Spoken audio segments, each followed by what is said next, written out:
So I want you to take a moment and close your eyes and think really hard about what the world is currently missing.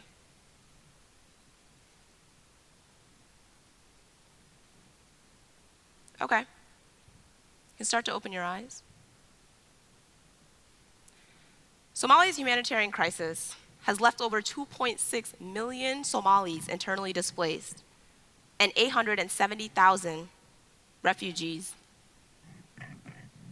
Economic crisis in Venezuela has driven 3 million individuals from the country, largely because they can't afford to feed their families. And the war in Syria has left the place shattered, with health and education services collapsing. These are some of the world's current humanitarian crises. And I cite these crises to not only make you aware about the critical issues of the globe, but to also have you question and consider, who's going to solve these problems? Is it doctors, lawyers, politicians? Who do we need to engage in the world's most necessary conversation? Who are we missing? The answer, drum roll please, poets. Poets? Yes, poets. In June of 2016, I attended an international slam poetry competition called Brave New Voices. This was a 4-day program with workshops, open mics, and basically all different things that you could imagine. I loved it. And on the last day of the competition, the Grand Slams held at the Kennedy Center, all the representatives from all the different countries came up on stage to represent the various regions across the globe. They spoke, and everything was going according to plan, until it wasn't. Just before the judges were about to announce the winner of the competition, all the poets, we're talking 1,000 different individuals, went up on stage with their I Too Am America t-shirts with the words crossed out and their hands over their mouths to symbolize that they had been silenced. Now, one of the individuals went up to the front and spoke, and I was in awe as they spoke. They spoke about the injustices that they had experienced during the program. These included the lack of counseling and support for these poets, the inaccessibility for apparent and disabled individuals, and the sense of competition that was encouraged by the adults rather than community. And right before that poet was finished, they listed a set of demands. And with these demands, they held the adults in the room accountable for their inability to foster safe spaces for these poets. Now, these poets are not running across fields of bullets and carrying first aid kits, but what they helped me realize is that there's power in spoken word. There is power in speech. These were young people that recognized within a matter of 3 days what they were not going to stick around for and stand for. They organized and mobilized effectively. And more importantly, they shared their truth. And since watching them, I've tried to do the same. In high school, I formed a slam poetry group with 3 of my friends called Muslim Girls Making Change. 3 nights a week, sometimes even 8 hours a day, we'd be practicing, workshopping, and performing. You know, we'd get constant email requests from all different types of people asking if we would perform at their event. After a while, it seemed like every event in Vermont was catered towards 4 Muslim girls making change, which kind of was true. We made some good money off of it. And so my friends and I continued performing, but it began to feel like poetry was exhausting and really meaningless. I felt like I was sharing my identity all the time, to the point where I wasn't even able to live in it. I think that when there's so many white people in Vermont that want you up on that stage as a black girl performing, you forget to just be a black Muslim girl. And thus poetry became a tokenizing rather than a healing experience. And so in college, I decided I was done with poetry, and I was going to try something new and reinvent myself through new hobbies. So I picked up dance, I picked up languages, and event planning. And at first, I found myself rooted in these hobbies, and I found a real community within them. But then, I don't know, I still kept thinking about poetry and why I wasn't continuing to, and why I started to question, why was I not still doing poetry from high school? My body still wanted to be up on stage, and there was still more that I needed to say. And I started to question this and thought really hard about it. And I realized that there was something missing in all these hobbies. Dance was a way for me to escape my reality through movement. Languages were so foreign to me that they didn't come naturally to me like poetry did. And event planning, well, that was just a distraction from the real work I was supposed to be doing, activism through poetry. But I still kept questioning, and I still kept wondering, how was I going to get back into this poetry world? And the answer to these questions came to me quite recently. I was asked to perform for an event over a month ago, and the producers and the directors of the event invited us to dinner before the event. And after dinner, we all arranged to get back in the same 3 cars that we'd arrived in. Once we were back in the cars, the topic of privilege in America came up. And the woman driving the car stops the conversation to say, you know, sometimes my privilege feels like a burden, you know? I didn't respond.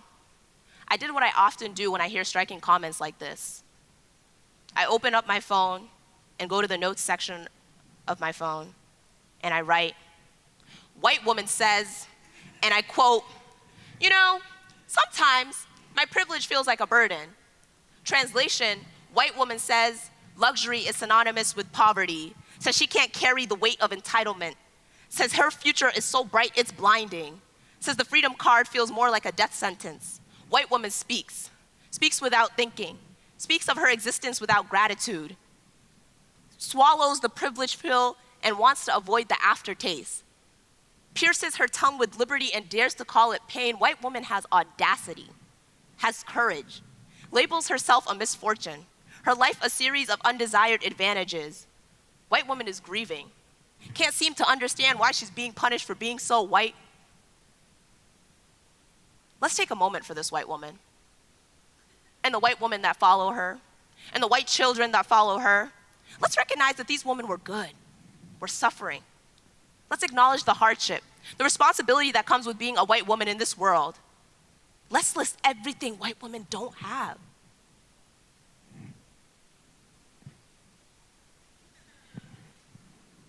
Flavor, white woman speaks in a room full of black women, and I sit back silent because the title of this conference is Black Womanhood, and the title of the last event was Black Sisterhood, and white woman still can't find her GPS, found herself lost on her way here, and now claims her position as CEO of womanhood, says she understands, nods her head every time she is not speaking, and when white woman does speak, she speaks with her mouth closed for fear of showing too much white. She clenches her teeth to keep from swallowing the poison of her words. White woman wants to blend in, shouts she is queer before shouting she is white.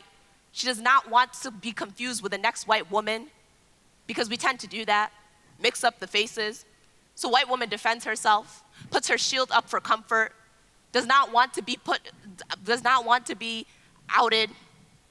So white woman wants to be one of us without being one of us, wants to be part of the good fight, but has us ignore her birthright. White woman is demanding, says that there are too many men that keep her silent. She says she wants to speak up for herself, so she shares the hashtag, says men are trash, but forgets to take out her own garbage. White woman is crying now because the room didn't greet her rosy scent when she walked in. The room turned the other way. And this is the only march that she's been to where white woman hasn't seen herself on a stage. So white woman is hurt, feels offended, feels excluded and unwanted, feels marginalized and underrepresented. So she argues that she's never seen herself on a screen because that white woman in that movie was wearing orange and she'd never wear orange. White woman wants everything black except black people. White woman speaks, wants her voice to take up the room, wants it to echo and glue black mouths shut, wants to be heard, wants her body to be noticed, to be worshiped, wants to walk on this earth and profess godly powers. White woman speaks, and I sit and I listen to the bullshit. Now, this situation made me realize two things. One, how accessible poetry was. Practically everything in my life was poetry. I didn't need money, medicine, or transportation to write. I just needed myself and my thoughts. This would be enough to transform my life. Audre Lorde once said, "Of all the art forms, poetry is the most economical. It is the one that is the most secret, the one that requires the least physical labor, the least material, the one that can be done between shifts, in between hospital pantries, on subways, or on scraps of surplus paper," end quote. Now, my sis Audrey was right, because anytime that you have time, you can write about yourself. And when you're done and said enough about yourself, there's always room to talk about others, because you can be an ally to anything and anyone that doesn't have a voice. Be the voice for them. And the other thing is that poetry is accessible in the sense that you don't need to have a degree to write poetry. You don't need any type of certification. There are no rules to poetry. You just are a poet. This situation also made me realize that there were 2 other people in that car that day. So there are not enough people taking advantage of spoken word, because those 2 people, maybe they didn't, make sense of the event. Maybe it didn't hit them enough. Perhaps they have a vague memory of it. Maybe it didn't mean anything to them. But if I hadn't shared my story and addressed the bigger connotations of the event, then who would have? Would the 2 people in the car have shared this story? I don't know. And I don't want to continue not knowing. When you have a feeling that something is making you feel uncomfortable or is making you reconsider your reality, then there's an urge to talk about it, to address it, and to write about it. So when you feel that urge, that's called sensational injustice. You can feel it inside your body. And there's a newscaster inside of you that wants to report this news because too many stories get missed. So broadcast this one, because if you don't, who will? You don't want to have to sit and wonder, what if? Let's try this instead. Let's try to narrate our stories. Let's try to be the scribes of our own life. Let's try and tell the truth, because we don't want to have to sit and wonder who could have told it for us. I encourage all this to conclude that perhaps the world's biggest humanitarian crisis is the lack of poets, the lack of vulnerability, and the distances we've created between ourselves and our art. Why can't we be like the young poets at Brave New Voices who utilize their voice to make real change in their lives? Who says we have to travel to Somalia, Venezuela, or Syria to talk about it? Let's just talk about it. What if I told you that with every stanza that you wrote, you could break these borders? Would you write then? So back to my original question. What are we missing in this world? And what are you missing? My answer, and hopefully now your answer: paper, pen, poetry. I am a poet. which means for the past 4 years, I've managed to leave everything on a stage. I've shed tears and left bones bare for the audience, allowing them to carry some of the weight of this performance because the body is feeling heavy from the weight of the words, and the stage is too wide for me to spread my body across. This poetry thing is an ancestral burial. I've buried myself in my poem 100 times and made a mausoleum of metaphors, haikus, of hashtags, but I'm not the first Black girl in this cemetery, on this stage, trying to make meaning of memorial, trying to find a way to fit enough of her in a coffin on a stage. I'm still learning to perform, to bend my words and still call this biography. I'm learning to reclaim my body back, body back, body back, body bag. I'm a Black poet, which means my blood has been spilled in sacrifice as I step to be first on the mic. I'd rather take the lead than be a follower because it saves me from the sight of possible destruction. And America has been burning Black bodies for too long, tossing our ashes to be swept by the wind, but still we reject cremation and resurrect ourselves every day. I'm a Black poet. I've shown all my scars and scabs, parts of my body I didn't even know could speak. The hollow and empty parts have found vibrations, have found ballads where there used to be bullets, have found echoes in darkness and musical notes in my chest and out my throat. And aren't there funerals that are supposed to do this shit? Aren't there choirs that are supposed to sing soft melodies to erase the suffering, to put the deceased to rest? And poets don't get to rest, and I am a Black poet, which means I bared myself in similes and molded myself in metaphors that I can't even remember. I don't even remember when I came up with this persona, when I camouflaged myself to be anything but a Black girl in America, when I used repetition to say, this isn't my reality, this isn't my reality, this isn't my reality, this isn't my... There are not enough literary devices for a poet to hide behind. And there are not enough poems to save the next Black girl. So a moment of silence for the victims, I mean poets, a moment of silence for the dead, I mean Black girls, a moment of silence for the mothers whose grief followed them to the grave, and I'm still reading their obituaries in this poem. I'm a Black poet. And I'm still having a hard time finding God, forgiving myself for not searching sooner. I'm praying, asking for blessings, but I don't want to come across as selfish when I ask for my life for the 100th time, and I don't want to sound like poetry is my career because then I'd be a dead poet. Like the only thing I can talk about is myself in a grave because that sounds more like a eulogy than an epic, sounds like more prose than poetry, like more popos than POCs, and America frightens me, scares the living crap out of me. I don't know how to sleep at night. I don't know what it means to be comfortable on a stage anymore, and I don't want this to swallow me whole. I did not want my poetry to become a magician's act, causing me to disappear behind my diction. I don't want to have to look for the missing pieces. I'm tired of assembling enough of my truth to make it look like I'm still a person. I'm still a person. I'm a Black poet, which means the audience knows me better than I know myself. My vulnerability has become synonymous with my performance, and my sound pain has faded in the sounds of syllables. It's faded in the sounds of syllables. And I am a poet, which means that the audience knows me better than I know myself. My pain has become synonymous with my vulnerability, and my pain has faded in the sounds of syllables. Maybe poets are like phantoms. We can see them enough times where we might just believe their truth.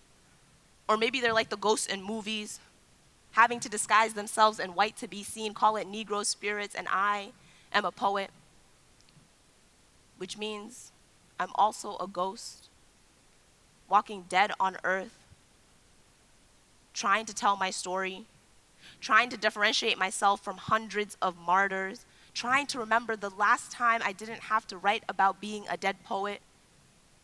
Sometimes I'm a poet by will, but never by choice, because poetry is an art of survival, and I'm still trying to write the next line. Thank you.